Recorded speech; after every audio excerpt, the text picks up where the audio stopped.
Alhamdulillahirabbil alamin, puji syukur senantiasa kita panjatkan kehadirat Allah Subhanahu wa taala atas segala karunia kepada kita semua. Salawat dan salam kita sampaikan pula kepada junjungan kita Nabi besar Muhammad sallallahu alaihi wasallam. Pemirsa SCTV, khusus sebagai Anda yang berada di Bandung dan sekitarnya, alhamdulillah kita berjumpa kembali dalam mata air ini, dan kali ini kita akan mengkaji bersama dengan guru kita Ustadz Amiruddin MSI, dan kita akan mengambil tema langkah supaya Allah membukakan hati. Nah, ini adalah tema yang sangat menarik karena setiap manusia ada komponen hati yang itulah yang akan membentuk manusia menjadi kepribadian ataupun orang yang baik ataupun orang yang buruk. Baik, Assalamualaikum Ustaz. Waalaikumsalam warahmatullahi wabarakatuh. Ya, alhamdulillah kita ketemu lagi Ustaz ya. Alhamdulillah. Ya, langsung saja Ustaz dari judul ini, langkah supaya Allah membukakan hati. Nah, ini gimana Ustaz? Ini bagi yang barangkali merasa hatinya gelisah, apakah termasuk hati yang ditutup atau gimana? Silakan. Begini, sebenarnya dalam diri manusia itu ada dua hal yang sangat strategis. Ya. Pertama adalah akal, yang kedua adalah hati. Ya. Kalau dalam bahasa Al-Quran, akal itu disebut dengan tafakur atau ta'akul. Ya. Nah, ini yang berkaitan dengan masalah kemampuan untuk berpikir logis.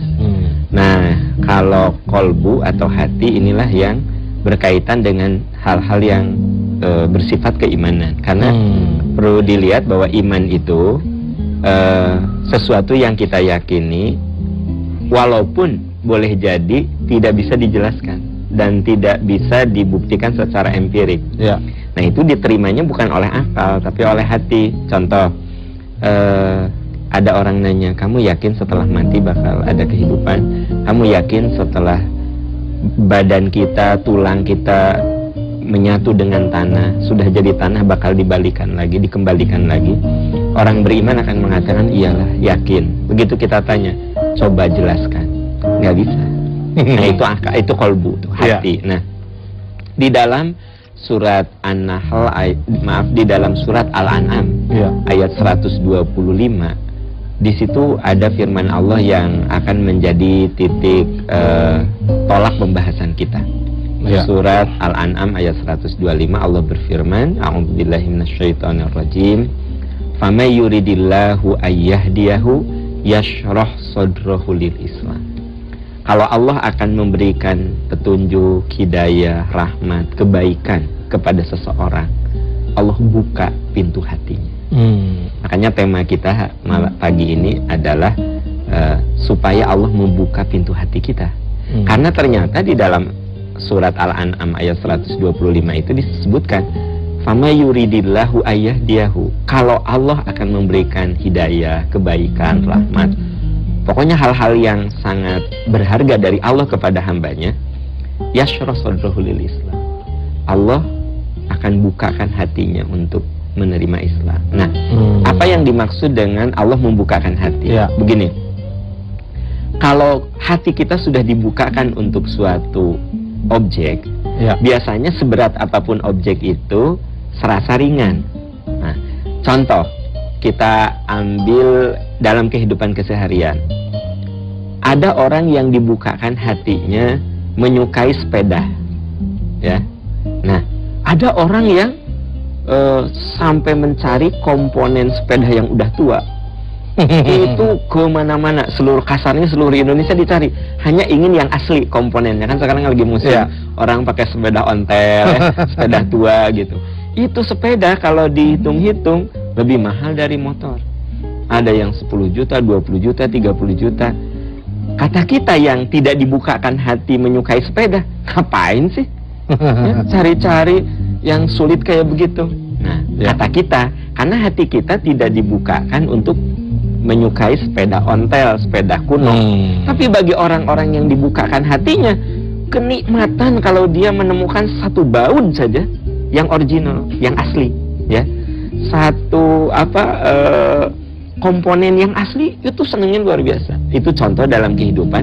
Kalau sudah dibukakan hati, dia enjoy, dia senang tanpa beban. Nah, sekarang Mas Agus bisa dibayangkan kalau Allah membukakan hati kepada Islam. Apapun yang Allah tetapkan, orang itu menikmatinya dengan enjoy, dengan senang, dengan enak gitu.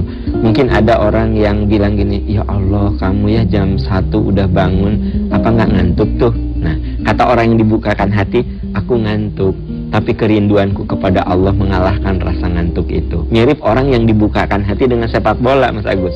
Ya, walaupun kurang tidur, ya, jam 1 itu ada final, ya, Piala Dunia, dia bangun gitu, dan seluruh ngantuknya hilang. Kalau kita tanya, kamu ngantuk nggak? Rasa ngantuk ada, tapi kesukaan saya terhadap bola menghilangkan rasa ngantuk saya. Nah, ada orang yang bangun jam 2, dia seharian sudah capek, tapi dia sempat bangun jam 2, dia sholat. Kalau orang mengatakan, apa kamu nggak ngantuk? Saya ngantuk, tapi kecintaan dan kerinduan saya kepada Allah bisa mengalahkan rasa ngantuk saya. Ya mirip saya katakan, rasa ngantuk kita terkalahkan karena kita ingin menyaksikan pertandingan bola gitu. Nah, ini kan ini gambaran, ini gambaran bahwa Allah kalau udah membukakan hati, kita akan enjoy, kita akan nikmat, kita akan merasakan nyaman gitu. Ya. Nah, ini kan analogi yang berbeda dari sisi ini ya Ustadz ya, sumbernya. Yang satu kan kita bicara hal-hal yang sifatnya dalam tanda petik keduniawian. Iya. Entah bola, hobi dan sebagainya. Nah, sementara yang satu adalah bicara mengenai hidayah begitu. Nah, apakah analogi ini memang bisa sama? Maksudnya gini, ketika orang melakukan tergerak untuk melakukan sholat malam karena hati terbuka, rasa samanya itu sebanding nggak sih dengan misalkan tadi orang senang nonton bola atau sebagai kolektor atau mencintai sepeda? Nah, bisa nggak rasa sukanya itu dikonversikan atau senilai dengan rasa sukanya itu dengan ibadah-ibadah atau ya untuk hidayah Allah tadi, gimana tuh? Ya. Sebenarnya jelas karena objeknya berbeda, maka kenikmatan yang dirasakan beda. Hanya di sini kita buat analogi itu dari sisi kalau hati kita sudah terbuka terhadap satu objek, kita akan menikmati seberat apapun hal itu gitu loh. Nah, Allah berfirman di surat Al-An'am ayat 125 tadi, kalau Allah akan memberikan rahmat, kebaikan pada seseorang, Allah buka pintu hatinya. Nah, justru yang harus kita coba telaah adalah bagaimana agar pintu hati itu, pintu kolbu kita ini dibukakan oleh Allah untuk supaya kita menikmati Islam. Karena ada satu ilustrasi yang sangat bagus dikemukakan oleh Imam Ghazali. Katanya, hati kita itu kalau diumpamakan botol, itu ada yang botolnya ditutup, ada yang dibuka. Sekarang ada botol ditutup, kasih air, berember-ember, bertengki-tengki, dalamnya nggak akan basah karena ditutup. Tapi begitu botol itu dibuka, jangankan berember-ember, satu tetes pun itu bisa masuk. Nah, ini mengandung makna seorang yang beriman itu harus berusaha bagaimana membuka, bagaimana berikhtiar agar Allah membukakan hati kita, membukakan. Nah, ada sejumlah ikhtiar yang itu juga dijelaskan di dalam Al-Quran. Pertama dijelaskan ada firman Allah yang berbunyi begini, A'udzubillahi minasyaitonirrajim, afala yatadabbarunal Qur'an am ala qulubin aqfaluha. Mengapa mereka tidak mau mentadaburi Quran? Ataukah hati mereka terkunci? Itu kalau terjemahan letterlocknya gitu. Maksudnya gini, ya, kalau hatimu ingin dibuka, tadaburilah Quran. Nah, kalau dalam bahasa Indonesia kan gitu susunannya. Tapi kalau structure bahasa Arab memang kan dalam setiap bahasa ada structure yang berbeda, tapi maknanya sama. Kalau redaksi terjemahannya, apakah mereka tidak mau mentadaburi Quran ataukah hati mereka tertutup? Nah, itu kalau terjemahan kan sulit dipahami. Nah, kalau kita konversi dalam bahasa Indonesia, kalau hatimu ingin dibuka, tadabur Quran gitu.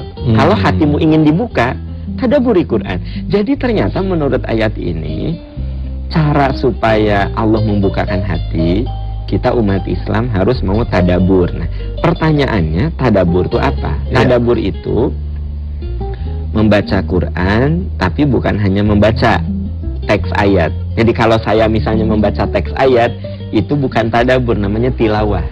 Jadi kalau saya baca Quran, A'udzubillahi minasyaitonirrajim, Wa ibadur rahmanil ladzina yamshuna 'alal ardi hauna. Itu tilawah. Saya dapat pahala dari setiap huruf yang saya baca. Dengan setiap ayat, setiap huruf. Nah, hanya tilawah saja sebenarnya tidak cukup. Harus di-upgrade, harus ditingkatkan menjadi tadabur. Kalau tadabur itu baca, tilawah, lihat terjemahannya, renungi maknanya. Itu tadabur. Nah, alhamdulillah di Indonesia ini nampaknya kalau tilawah itu sudah di mana-mana. Tilawah ya. Tilawah itu alhamdulillah lah gitu ya. Hanya sekarang bagaimana kita meningkatkan dari tilawah ke tadabur. Jadi sebenarnya Mas Agus itu ada 3 level. Pertama qiraah. Kalau qiraah itu baca tapi masih banyak yang salah bacaannya. Orang yang lagi belajar baca Quran itu qiraah.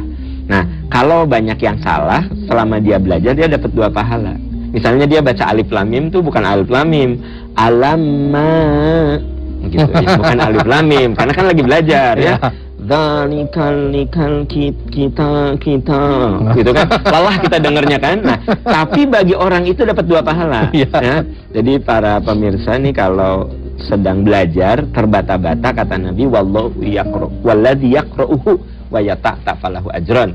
Orang yang baca Quran terbata-bata dalam proses belajar dia dapat 2 pahala. Nah, itu qiraah. Level berikut setelah qiraah belajar tilawah tuh. Tilawah itu baca Quran sudah benar bacaannya gitu. Nah, berikutnya yang lebih tinggi lagi namanya tadabbur. Nah, jadi sekarang ini kita rujuk pada ayat tadi bahwa kalau hati kita ingin dibukakan oleh Allah adalah tadabbur Quran. Mari kita telaah Al-Quran, bukan sekedar membaca teks ayat, tetapi juga berusaha memahami dengan membaca terjemahan.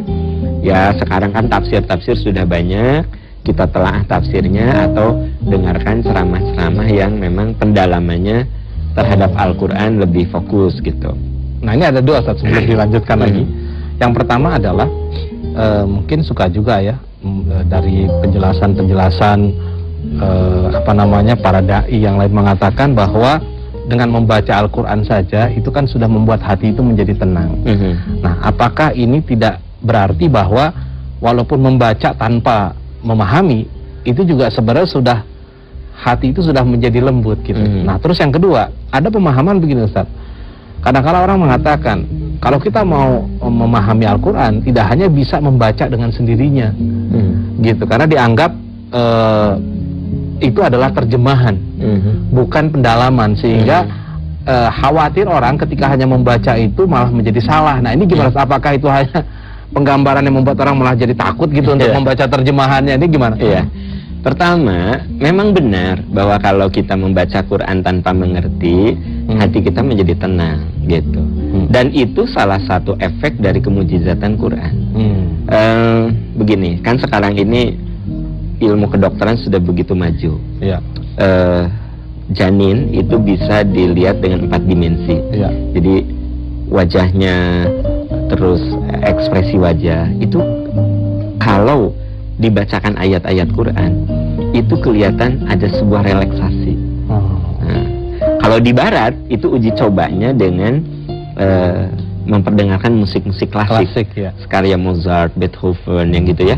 Nah, kalau kita umat Islam dengan ayat Quran. Nah, jadi memang Quran itu punya kemujizatan, menyejukkan, menenangkan gitu loh. Itu benar gitu loh.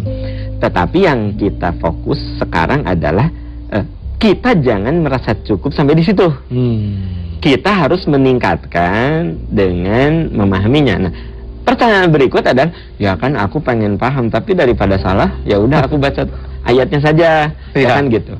Begini, sesungguhnya Allah pasti membimbing kita kalau niat kita memang ingin menemukan hidayah. Percayalah, pasti. Jadi para pemirsa jangan merasa khawatir, aduh kalau aku baca terjemahannya nanti sesat gitu kan. Itu kekhawatiran yang terlalu berlebihan. Nanti percayalah, kan kita niatnya katanya Allah itu akan selalu mendampingi untuk niat-niat yang baik. Jadi Allah itu Maha tahu niat kita. Sekarang saya misalnya tidak mengerti bahasa Arab, lalu saya baca ayatnya, tapi ya Allah aku tak ingin paham ya. paham isi Quran tuh pingin, saya baca terjemahannya, ya, gitu. Nggak usah khawatir sesat, nggak usah. Percayalah Allah akan membimbing. Boleh jadi saya salah memahami, tapi ketemu dengan seseorang yang dia tiba-tiba dalam ceramahnya membahas ayat itu. Oh, jadi kan Allah mau memberikan petunjuk pada seseorang bisa lewat mana saja, gitu. Mungkin ada yang pernah membaca ayat ini terjemahannya yang kita baca, terus mendengar diskusi kita, oh gitu maksudnya. Ya kan Allah boleh jadi ngasih lewat SCTV gitu kan, gitu.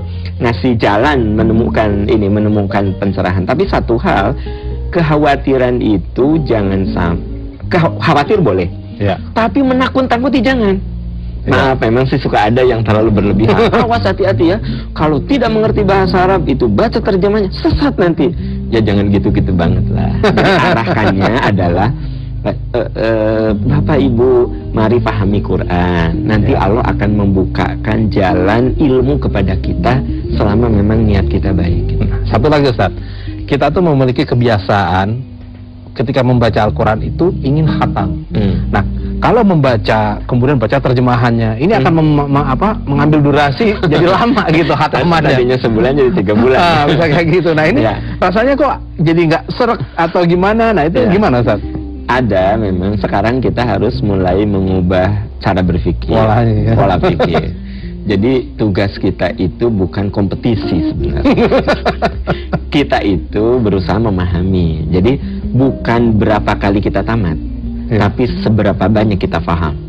Nah, makanya kalau saya sih di bulan Ramadan lebih menekankan bukan ngejar 30 juznya.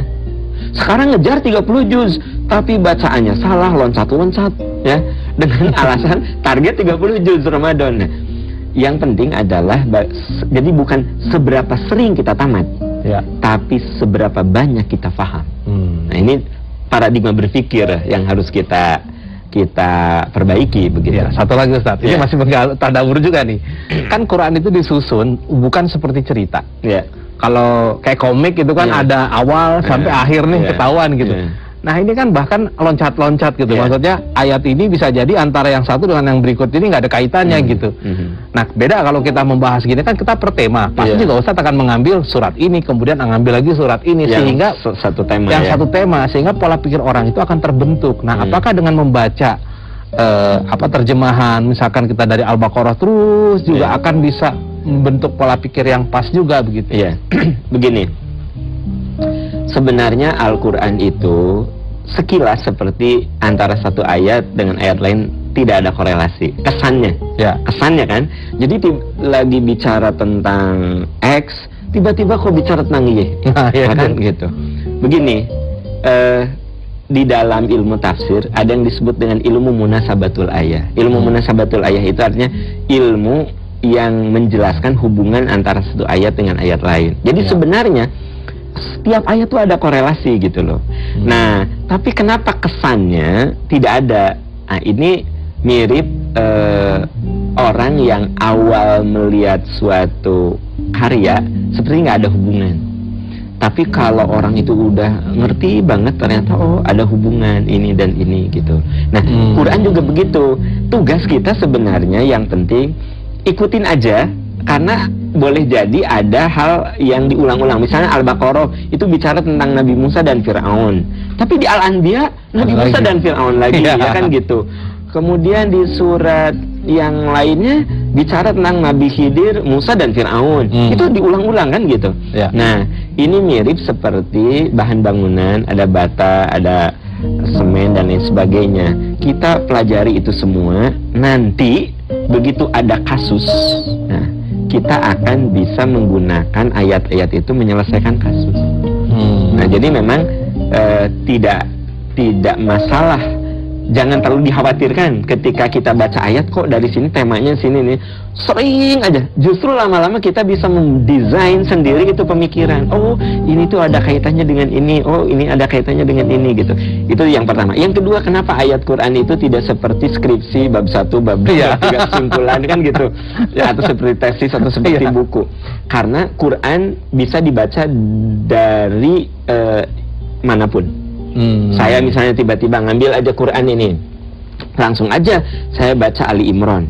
Ya. Nggak usah khawatir, wah nggak nyambung ya langsung Ali Imran nih, kan gitu. Coba kalau saya baca buku ya, kalau saya baca buku tiba-tiba bab 4 aja ya. Ini, aduh, ini pasti ada missing link pemikiran. Quran nggak usah khawatir. Kenapa Quran itu tidak tersusun seperti buku biasa? Karena dimanapun kita buka pasti kita menemukan pencerahan. Saya tiba-tiba nih baca surat Yusuf ayat 17 langsung baca aja, nanti akan menemukan. Nah itu kelebihannya. Iya. Ada, saya pernah mendengar katanya Quran itu ditulis seperti ini. Cara berpikir manusia tuh yang apa ya? Yang acak kemudian akhirnya mengerucut pada satu pola begitu. Ya. Memang Quran itu begitu dahsyat. Jadi seluruh pendekatan itu bisa menjelaskan keagungan dan kebesarannya. Ya. Tadi yang Mas Agus katakan sepertinya tidak sistematis, tapi disitulah justru keagungan dan kebesarannya. Karena itu satu-satunya kitab, buku yang dibaca bab manapun kita langsung menemukan pencerahan. Gitu. Jadi kalau ada yang bilang Al-Quran itu tidak ilmiah gimana, Pak? Oh, itu karena kebodohan dia. Karena wawasan dia terlalu sempit, lalu dia pikir yang namanya ilmu itu sesistematika yang dibuat oleh manusia. Jangan salah loh. Aristoteles itu dianggap hebat karena berpikirnya itu loncat-loncat. Tapi itu abadi sampai sekarang. Setiap coba tanya anak-anak kuliahan, pasti dia ngutip Aristoteles, Socrates gitu kan. Kenapa? Pemikiran dia itu seringkali loncat-loncat gitu. Justru ciri orang hebat itu berpikirnya loncat-loncat. Nah, tetapi orang yang mendengarnya lalu kemudian mendesain menjadi sebuah pemikiran yang hebat. Nah, jadi kalau ada yang mengatakan Quran itu nggak ilmiah tuh, nggak sistematis, ya itu kebodohan dia. Dia pikir emang yang namanya sistematika sesuai pikiran dia. Sistematis itu suatu kata yang memang sangat multitafsir. Gitu. Ya, baik. Nah, ini kita sebenarnya pengen pasti ada lagi ini masih banyak. Baru satu tadabur ya. Tadabur masih ada 5 lagi. Tapi nggak apa-apa. Dibocorin sedikit Ustaz. Pasti kita akan nyambung ke berikutnya. Tapi mau dipoinkan dulu atau langsung aja nanti kita pada episode berikutnya? Ya, nanti pas episode Oke, barangkali sebagai akhir dari kita bicara mengenai tadabur ini apa yang perlu ditekankan? Begini, bahwa sesungguhnya apabila Allah akan memberikan kebaikan pada kita, apapun itu kebaikan, Allah bukakan pintu hati kita. Tugas kita adalah bagaimana menciptakan kondisi-kondisi agar Allah selalu membukakan pintu hati kita untuk kebaikan. Nah, salah satunya adalah kita selalu mencari pencerahan-pencerahan dari kitab suci yang Allah turunkan. Karena disitulah Allah memberikan suatu pencerahan-pencerahan hidup kepada manusia, sehingga dari situ Allah bukakan pintu-pintu kebaikan. Gitu. Masya Allah. Baik, ini alhamdulillah kita sudah mendapatkan baru satu poin dulu saja tentang tadabbur ini. Jadi tidak ada alasan bagi kita semua ketika kita memulai untuk membaca Al-Quran, mari juga kita membaca artinya, memahami. Ya walaupun mungkin ya kita tidak tahu barangkali ya, artinya kita masih bingung, tetap harus dipaksakan Ustaz ya. Ya.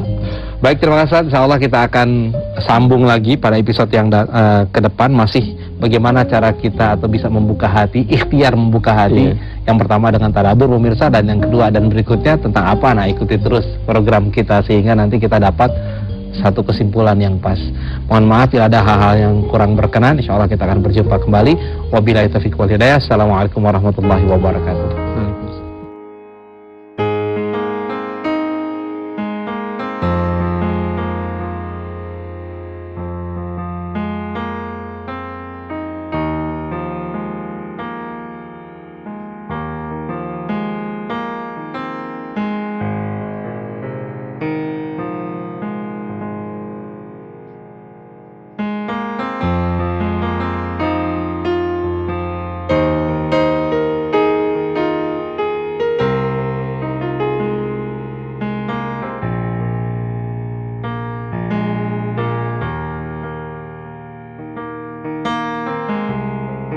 Assalamualaikum warahmatullahi wabarakatuh.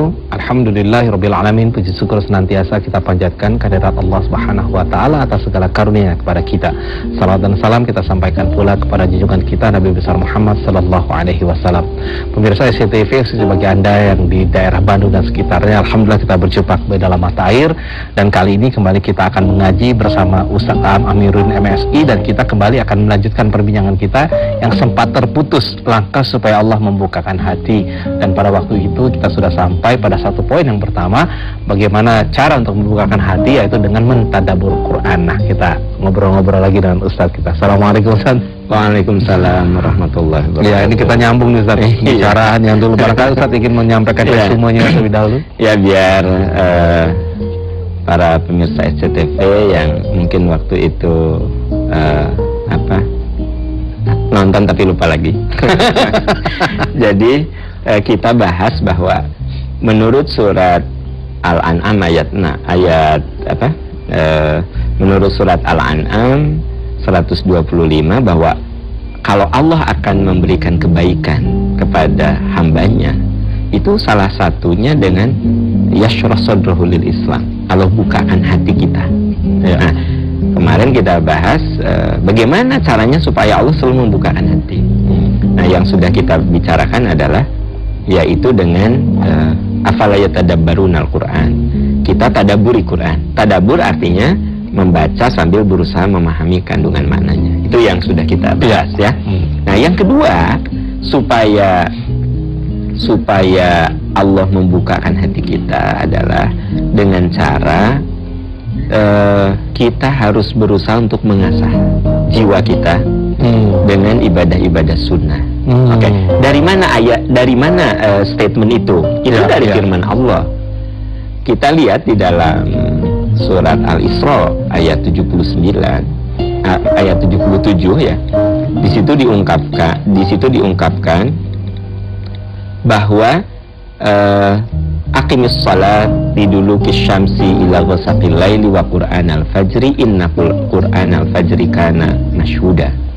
Lakukanlah oleh kamu sholat dari mulai tergelincir matahari sampai malam, dan lakukan sholat subuh.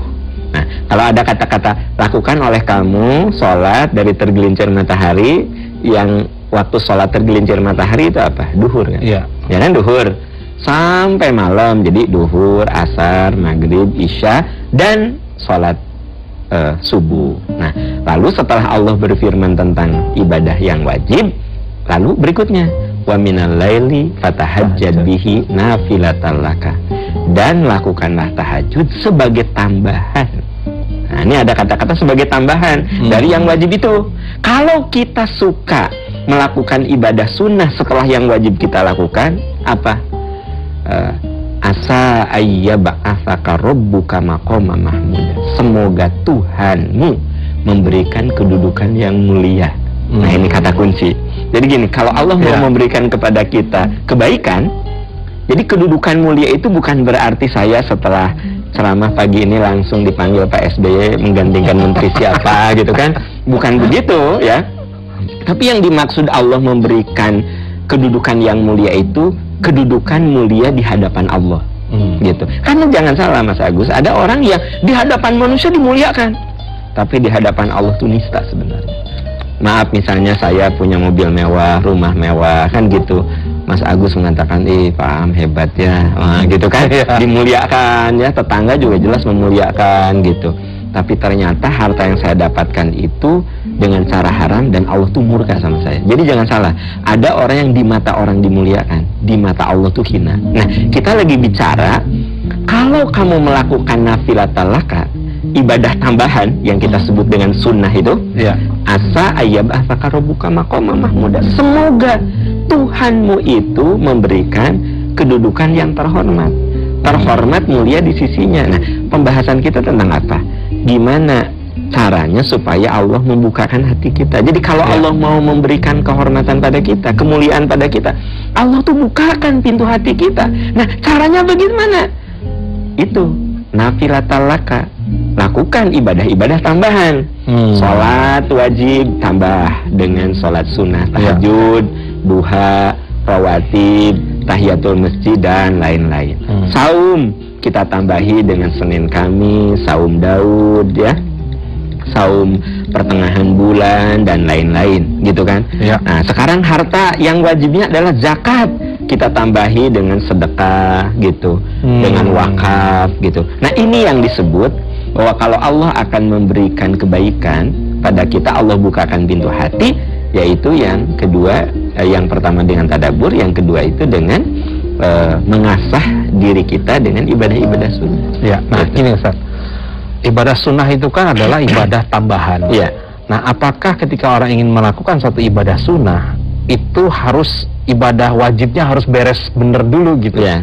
Nah ini gimana? Kadang-kala kan mungkin kita ngerasa aduh ibadah sholat aja belum bener, mau sholat tahajud, kita sholat wajib aja masih nggak konsen, masih belum khusyuk. Karena ada kasus gini Mas Agus, sholat tahajud tapi subuh dijama dengan lohor. Nah itu dia. Waktu ditanya, kamu tumben ya sholat rawatib? Bukan, aku ini sholat subuh. Hah? Sholat subuh? Iya aku kan sholat tahajud gitu ya, terus kesiangan bangun-bangun jam 11 gitu, aku gabung aja lah. Nah pertanyaannya, apakah kalau kita sholat sunnah, sholat wajibnya harus sempurna dulu? Apakah kalau kita saum sunnah, saum wajibnya harus sempurna dulu? Begini, sebenarnya peribadatan dalam Islam itu harus kita lakukan seperti bola salju aja. Mana yang bisa kita lakukan, lakukanlah. Gini, contoh, Mas Agus begini, ada orang yang datang ke saya, Pak Am, saya mau berhaji, tapi jujur saya sholat masih bolong-bolong, gitu. Gimana ya? Ya saya bilang kalau Anda sudah mantap berhaji, berangkat saja. Semoga dengan ibadah haji yang Anda lakukan, nanti sholat yang bolong-bolong itu menjadi sempurna. Ya. Nah kan gitu. Jadi jangan gini, Mas Agus saya mau berhaji, tapi saya masih bolong-bolong. Kata Mas Agus, oh atau sempurnakan dulu sholat. Kan gitu.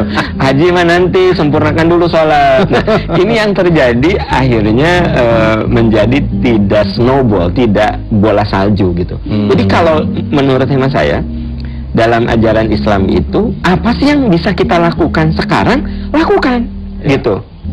Jadi jangan menunggu sesuatu yang sempurna yang belum tentu kesempurnaan itu kita dapatkan. Mohon maaf, ada contoh yang agak sedikit sensitif. Misalnya gini, ada orang yang belum berbusana muslim, ya belum berbusana muslim. Ya sebenarnya menutup aurat itu wajib. Itu mah nggak bisa ditolak lah, ada di Qurannya. Kan akhir-akhir ini ada yang mengatakan katanya menutup aurat itu nggak wajib ya. Itu mah karangan lah.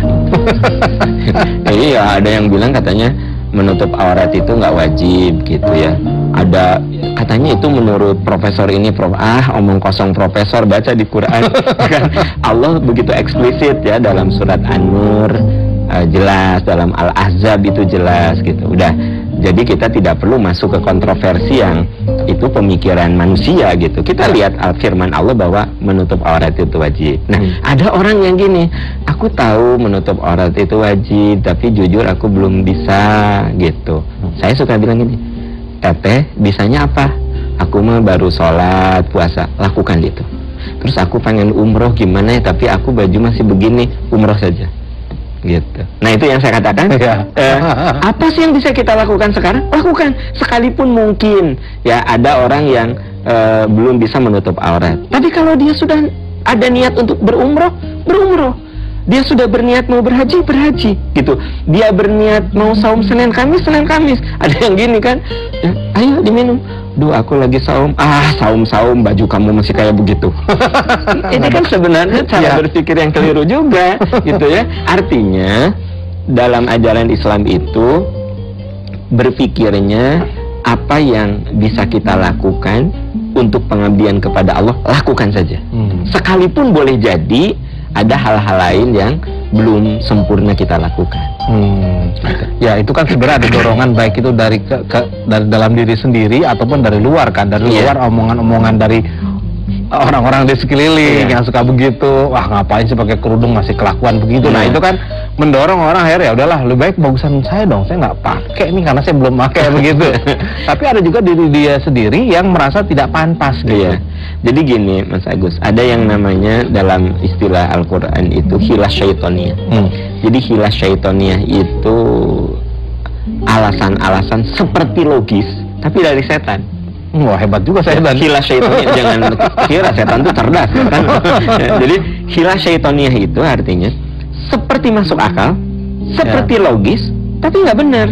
Kayak begini, aku sih nggak akan umroh dulu, aku kelakuan masih begini, nggak enak dong. Masa aku masih suka ke diskotik umroh? Itu kan kayak logis, kayak masuk akal, tapi itu salah.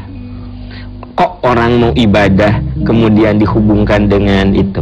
Ya kalau harus berpikirnya gini, aduh aku masih suka ke diskotik, aku masih suka mabuk, tapi aku pengen umroh, aku mau umroh, siapa tahu pulang dari sana aku insaf. Nah itu kan berpikirnya harusnya begitu, jangan nih, udahlah aku jangan pergi dulu lah, takut merusak citra Islam. Itu seperti benar, seperti benar kan? Tetapi sebenarnya itu bisikan setan. Yang ini seperti tadi, aku sih nggak mau ya citra Islam rusak. Aku masih suka merokok di depan umum. Terus aku pakai kerudung, apa kata orang? Kok orang berkerudung merokok? Aku mau ya, daripada merusak citra Islamnya, aku makan berkerudung dulu. Aku sih masih merokok gitu kan. Kalau menurut hemat saya itu hilah syaitannya, seperti masuk akal, tapi itu bisikan setan. Harusnya begini, aku sih masih ngerokok, tapi nggak apa-apa lah, aku berkerudung aja. Minimal ya walaupun suka merokok, aku berkerudung gitu.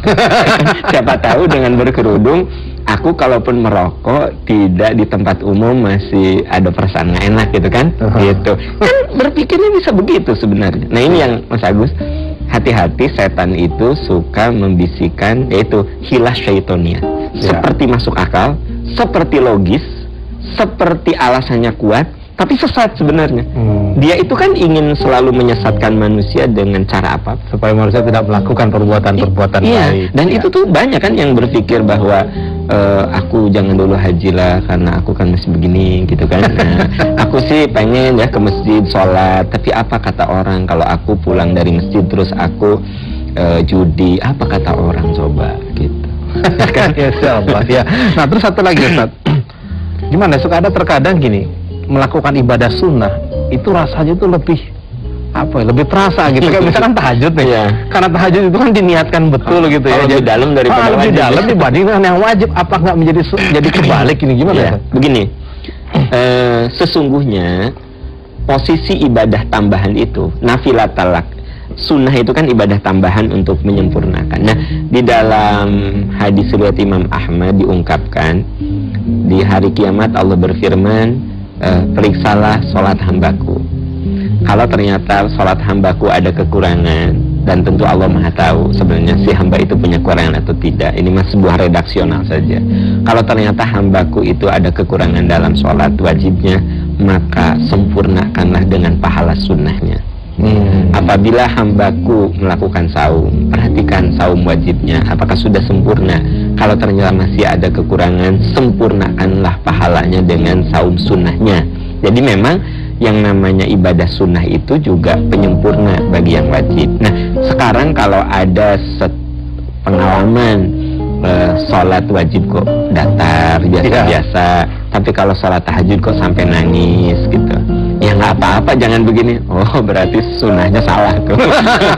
Apa yang terjadi akhirnya dia jadi nggak sholat sunnah kan, nggak sholat tahajud gitu.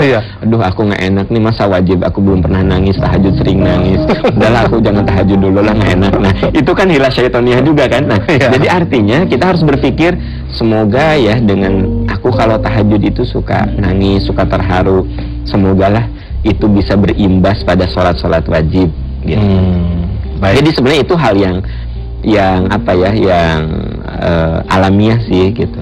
Oke, kita tadi sudah tadabur. Yang kedua itu lakukan ibadah-ibadah tambahan, ibadah-ibadah sunnah. Nah yang ketiga ya, supaya Allah membukakan hati kita itu tentu harus selalu meminta. Karena yang membolak-balikan hati adalah Allah Subhanahu wa Ta'ala. Makanya kata Ummu Salamah, ada doa yang paling sering Rasulullah baca, ya muqallibal qulub tsabbit qalbi ala dinika. Ya Allah yang membolak-balikan hati, yang maha membolak-balikan hati, teguhkanlah hatiku agar aku merasa nikmat dalam ajaran agamamu. Nah ini mengandung makna bahwa karena Allah lah yang membolak-balikan hati, maka kita sebagai hamba harus sering memohon dengan segala kerendahan hati untuk selalu dibimbing. Doanya salah satunya itu, atau doa yang para pemirsa SCTV bisa lihat di Ali Imran ayat 8 ya. Ali Imran ayat 8, dan saya yakin doa familiar sekali. Rabbana la tuzigh qulubana ba'da idh hadaitana wa hab lana min ladunka rahmatan innaka antal wahhab. Ya Allah, jangan Kau palingkan hati kami setelah Engkau memberikan hidayah, dan berikan kepada kami cinta kasih, sesungguhnya Engkau maha pemberi kasih. Jadi ayat ini jelas menggambarkan bahwa kalau Allah ingin selalu membimbing kita semua dengan hidayahnya, hati kita selalu dibukakan oleh Allah untuk kebaikan, maka kita pun harus dengan segala kerendahan hati bermohon meminta kepadanya. Dan jangan lupa bahwa Allah itu makin sering diminta makin cinta. Malam yas'alillah yaghdab alaih. Bahkan katanya kalau Allah jarang diminta, Allah murka kepada orang itu. Beda sekali kalau orang kan diminta tolong, awalnya sih senang gitu ya. Mas Agus minta tolong ke saya, awal senang. Ya alhamdulillah saya biasa dianggap kakak lah gitu ya. Nah, 2 kali, 3 kali, 5 kali, akhirnya Mas atau jangan ke saya terus minta tolong tuh. Coba ada nggak yang lain gitu kan. Nah, kalau Allah itu makin sering si hamba minta, Allah makin suka gitu. Itu sebabnya makin sering si hamba itu bermohon agar dibukakan hatinya, Allah makin sayang karena si hamba itu menunjukkan rendah hati di hadapan Allah. Itu sebabnya doa itu menjadi indikator kedekatan dia dengan Allah. Yang kedua, menjadi indikator ketawaduan, kerendahan hati seorang hamba di hadapan Tuhannya. Nah, jadi yang ketiga supaya kita dapat dibukakan hati adalah dengan bermohon, meminta. Diminta. Ya, ini boleh ini sedikit Ustaz? Ya boleh. Soal meminta, jadi gini, kan kita memang sering yang namanya doa itu kan banyak sekali gitu. Nah, mungkin yang lebih banyak disampaikan atau diajarkan barangkali doa-doa yang tidak langsung terkait dengan meminta hidayah begitu. Nah, kita kan biasanya minta kesehatan, minta rezeki, kemudian keselamatan apa. Nah, seperti yang kalau Ustaz sampaikan ini adalah bagian yang bobotnya itu menjadi penting begitu dalam doa. Yeah. Jadi gimana Ustaz? Begini, sebenarnya doa itu kita bisa bagi dalam 2 kelompok. Pertama namanya doa ma'thurat. Doa ma'thurat itu doa yang redaksionalnya ada di Quran dan hadis. Jadi kita nggak nambahin, nggak ngurangin. Contoh doa yang saya tadi kemukakan, Rabbana la tuzigh qulubana dan seterusnya, itu kan ada di Quran. Itu namanya ma'thurat. Atau doa Rabbana atina fid dunya hasanah, itu kita nggak bisa nambahin, nggak bisa ngurangin, itu ada di Quran. Ya. Atau doa-doa yang ada dalam hadis, itu ma'thurat. Nah, biasanya doa ma'thurat itu doa yang universal. Artinya semua orang butuh dengan itu. Contoh doa yang tadi saya katakan, yang Rabbana la tuzigh qulubana, siapapun butuh. Mau yang sedang diberi kenikmatan butuh, mau yang sedang diuji dengan penderitaan butuh, siapapun butuh. Itu namanya doa universal. Jadi doa ma'thurat itu sifatnya universal. Tapi ada juga doa yang namanya ghair ma'thurat. Doa ghair ma'thurat itu artinya doa yang sangat kasuistis. Karenanya bahasanya tidak harus seperti yang ada di Quran dan hadis. Kita bisa ngarang sendiri. Contoh, Pak Am, ada doa nggak anak saya biar diterima di ITB? Cari di Quran sampai botak, nah akan ketemu. ITB-nya juga belum ada waktu Quran ini turun. Kalau ada yang mengatakan, iya katanya ada ustadz ngasih doa agar anak masuk ITB, ya gitu. Mana ada? Ya, ITB-nya juga belum ada waktu Quran turun itu. Nah, berarti kalau anak kita mau masuk ke ITB, ke UI, atau ke universitas yang disukai, yang favorit gitu kan? Ya udah pakai bahasa kita saja. Ya Allah, ya Rahman, berikan kemampuan pada anak saya agar bisa diterima di sini, bla bla bla bla. Pakai bahasa kita aja kan gitu. Nah, itu namanya ghair ma'thurat. Jadi kalau ghair ma'thurat itu bahasanya tidak harus bahasa Arab. Ya, hanya memang dianjurkan doa ghair ma'thurat itu di luar sholat. Nah, kalau yang tadi Rabbana la tuzigh qulubana itu bisa di dalam sholat.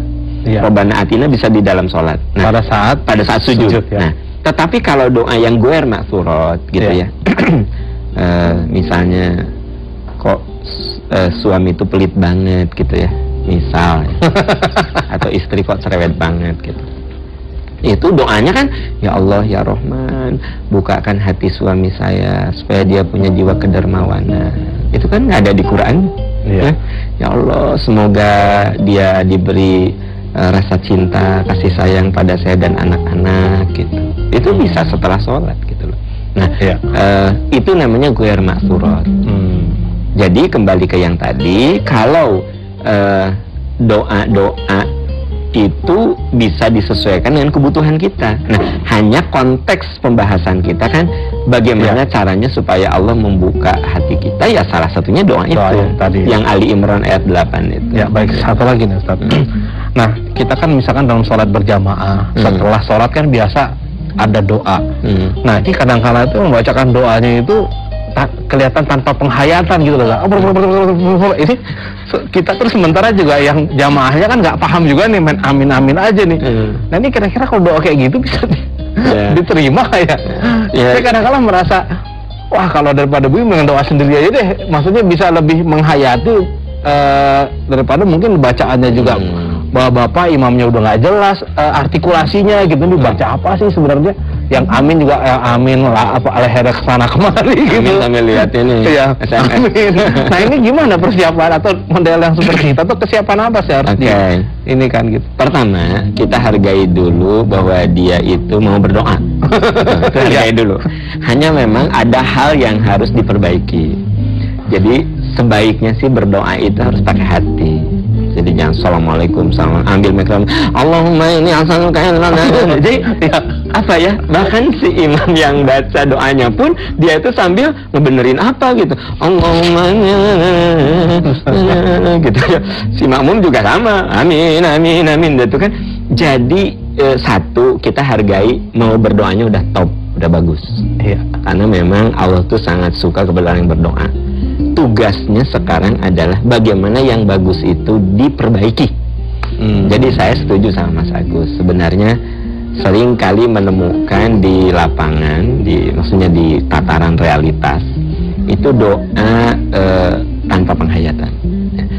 Pertanyaannya, saya mah daripada doa kayak begitu mau doa sendirian, ya nggak apa-apa. Karena intinya doa itu kan permohonan. Misalnya Mas Agus mimpin doa, tapi doanya tuh kayak nggak pakai hati gitu. Mata kemana ngomong gini kan, memang doa sih tapi kemana aja kan gitu. Kita juga bisa nilai doa apa nih kan gitu. Udah aku mau doa aja sendiri gitu, boleh, nggak masalah gitu, karena itu hak kita. Hak kita gitu. Dan kita juga memang tidak bermaksud memvonis dia tidak khusyuk. Mungkin dia tuh gaya khusyuknya itu gayanya gitu kan gitu. Kata kita nggak khusyuk, kata dia justru khusyuk saya mah begini gitu kan. Jadi relatif, tapi intinya hargai bahwa orang itu mau berdoa.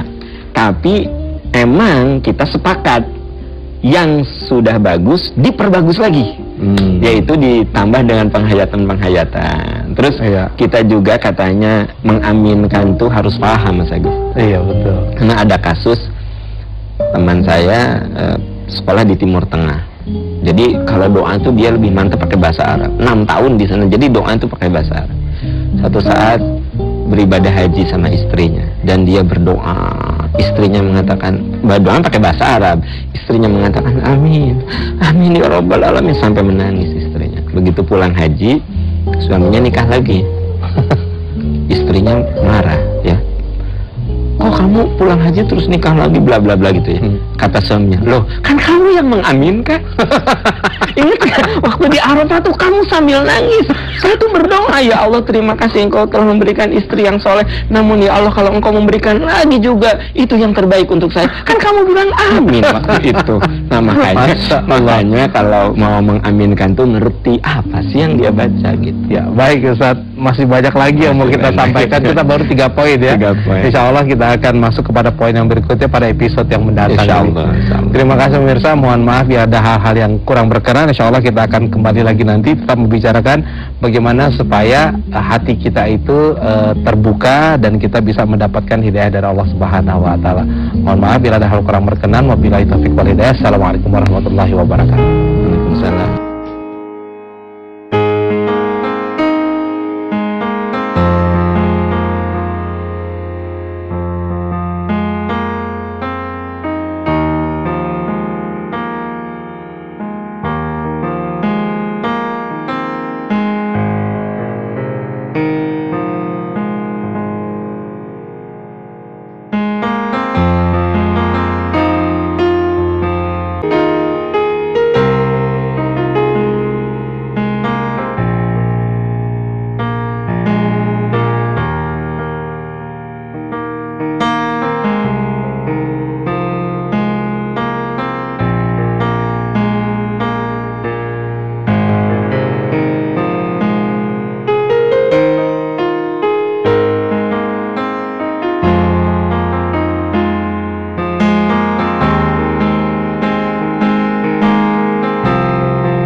Assalamualaikum warahmatullahi wabarakatuh.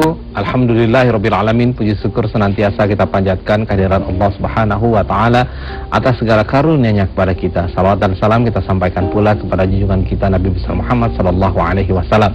Pemirsa SCTV, khususnya bagi Anda yang berada di Bandung dan sekitarnya, alhamdulillah kita berjumpa kembali dalam mata air, dan kembali kita akan mengaji bersama guru kita Ustaz Amiruddin MSI, dan kita lanjutkan kajian kita tentang langkah supaya Allah membukakan hati. Dan pada kesempatan yang sebelumnya kita sudah mendapatkan penjelasan ada 3 poin. Yang pertama adalah senantiasa mentadabbur Quran, kemudian melakukan ibadah-ibadah sunnah, dan yang ketiga adalah meminta kepada Allah Subhanahu wa taala.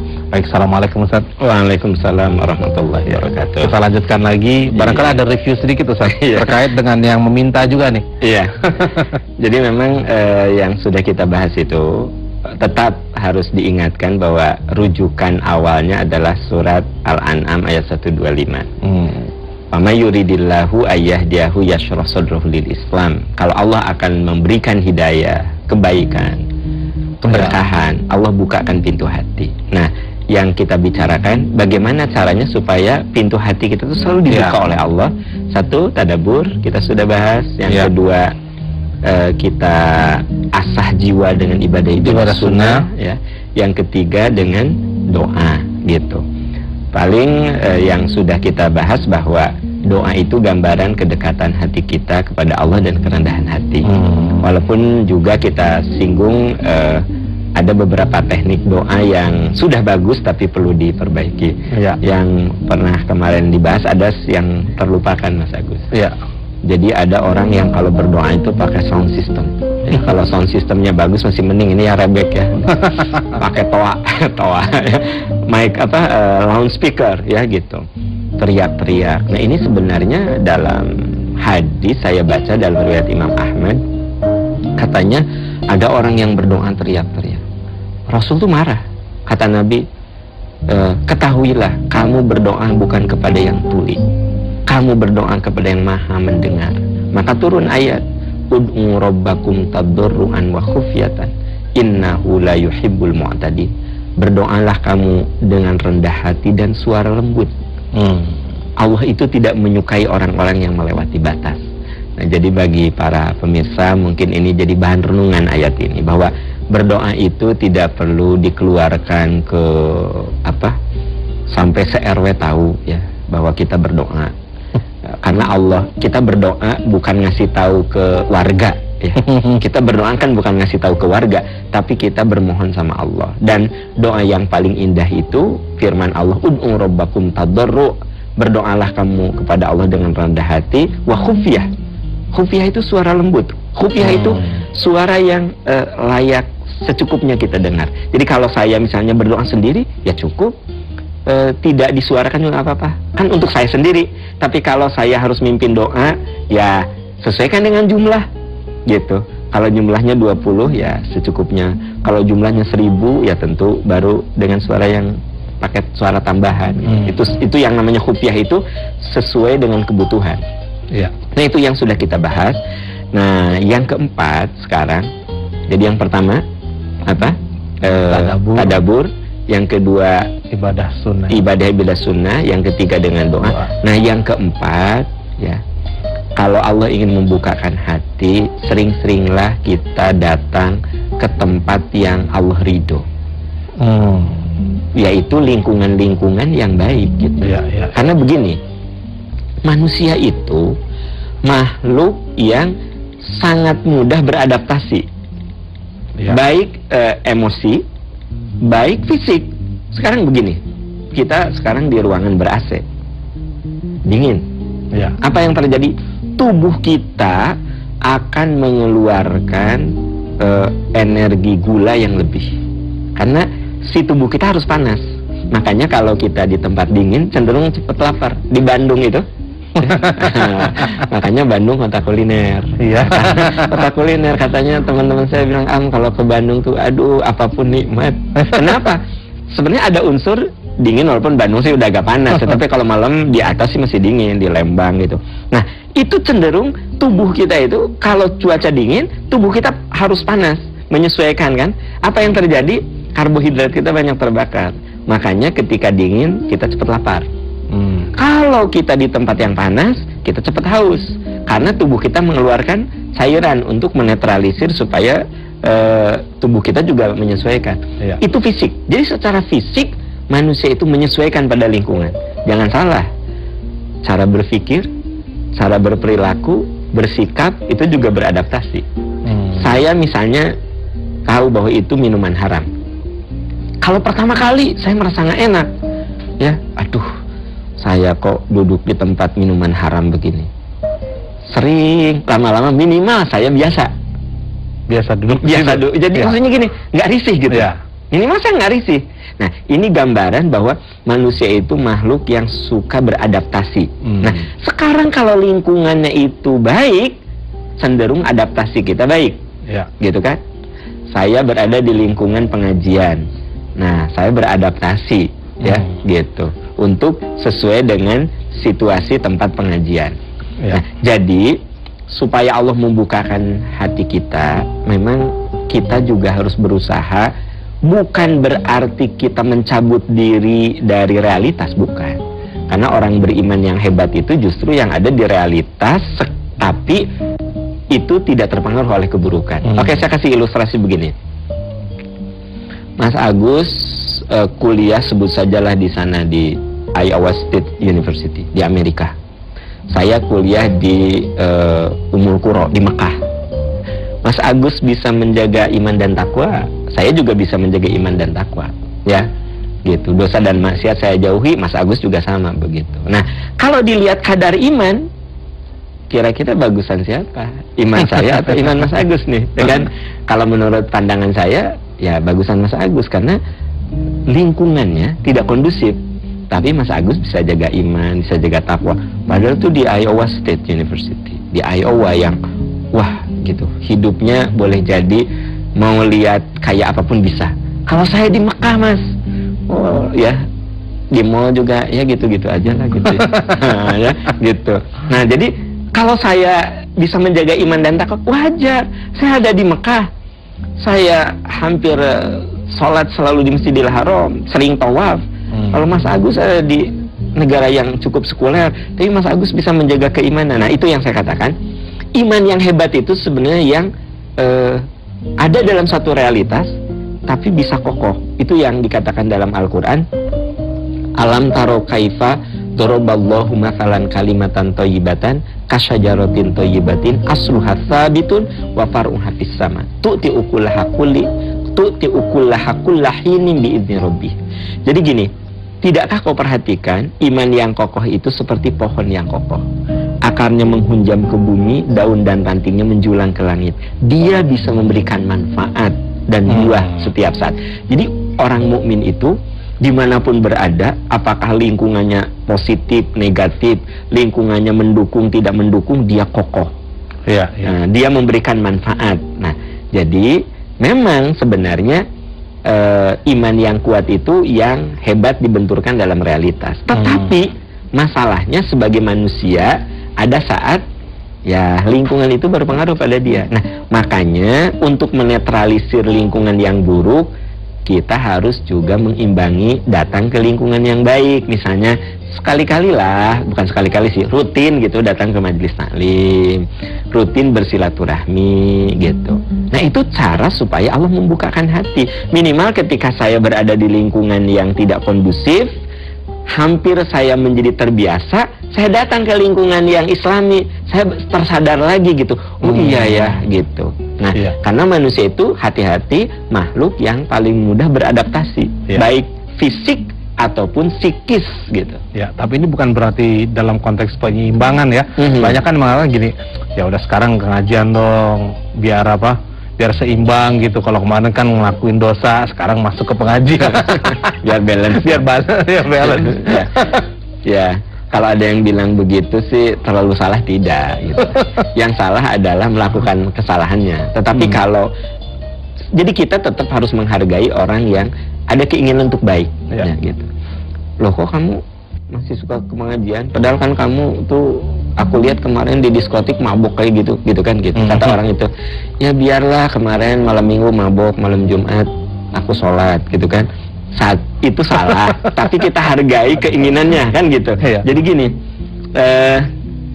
dalam Islam itu kita wajib menghargai siapapun yang berniat mau melakukan kebajikan, sekecil apapun itu, gitu, sekecil apapun, ya.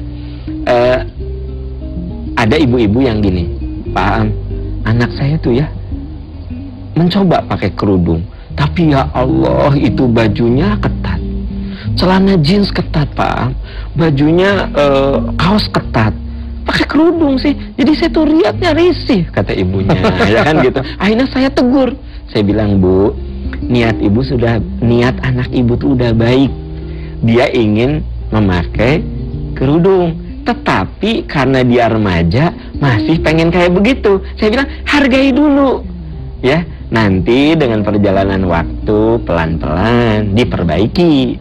Nah, kesalahan kita, mohon maaf, seringkali kalau orang mau tadinya berada di lingkungan buruk, langsung ke lingkungan baik, suka bukan dihargai, malah gini, kayak gini. Ada orang yang nggak pernah Jumatan, Mas Agus, ya. Kalau pas tuh Jumatan teh di situ aja di depan ngobrol gitu kan. Satu saat dia datang ke Jumatan, aduh insaf ya. Ya kan? Kamu kapan insaf kan gitu? Itu kan sebenarnya membuat mental dia jatuh gitu ya. Jadi daripada nggak enak kayak gitu, nggak aja deh sekalian. Iya, aduh, aku mau Jumatan tapi nanti pasti dilecehin sama temen-temen. Iya. Nah, terus gini, Ustaz. Kalau seandainya tadi kan kita bicara mengenai tempat ya. Ini yang tadi kan sudah dibahas, pertama adalah lingkungan di mana yang kondusif untuk orang itu supaya berperilaku kondusif. Nah, kalau misalkan ada masyarakat yang menganalogikan tempat yang kondusif itu misalkan kayak makamnya para wali. Nah, ini apakah juga bagian dari tempat-tempat yang diridhoi Allah gitu? Ya. Nah, ini ada satu masalah yang harus kita pikirkan bersama. Sebenarnya orang datang ke kuburan para wali kalau niatnya untuk berziarah, artinya mendoakan, kemudian untuk mengambil hikmah dari perjuangannya, itu saya pikir sesuatu yang mulia. Ya. Kan katanya siru fil ardi, kita disuruh untuk melakukan perjalanan tafakur gitu. Nah, jadi kita datang ke kuburan para wali seperti yang dilakukan oleh sebagian saudara-saudara kita, itu bagus kalau di dalamnya satu doa. Jadi bukan meminta, mendoakan gitu. Ya Allah, ampuni segala kesalahannya, tempatkan di tempat-Mu yang mulia. Para wali ini telah berjuang menyebarkan Islam. Ya Allah, segala minta. Nah, dan ya Allah berikan kekuatan agar saya bisa melanjutkan perjuangan para wali. Kan nggak masalah gitu. Kemudian kita mencoba merenungi bagaimana para wali itu sudah berjuang menyebarkan Islam di Indonesia secara damai tanpa pertumpahan darah. Kita belajar berarti mereka adalah orang-orang bijak, orang-orang arif yang mampu mengislamkan Nusantara secara damai tanpa pertumpahan darah. Padahal ini berkaitan dengan perubahan agama, ya, gitu kan? Sensitif sekali, tapi hebat para wali itu. Nah, kalau kita berkunjung, berziarah ke para wali dalam konteks itu, ya tentu sebuah ibadah. Dan itu lingkungan yang membuat iman kita bertambah. Tapi mohon maaf, masih ada sebagian kecil yang datang ke sana itu sholat, nangis, minta.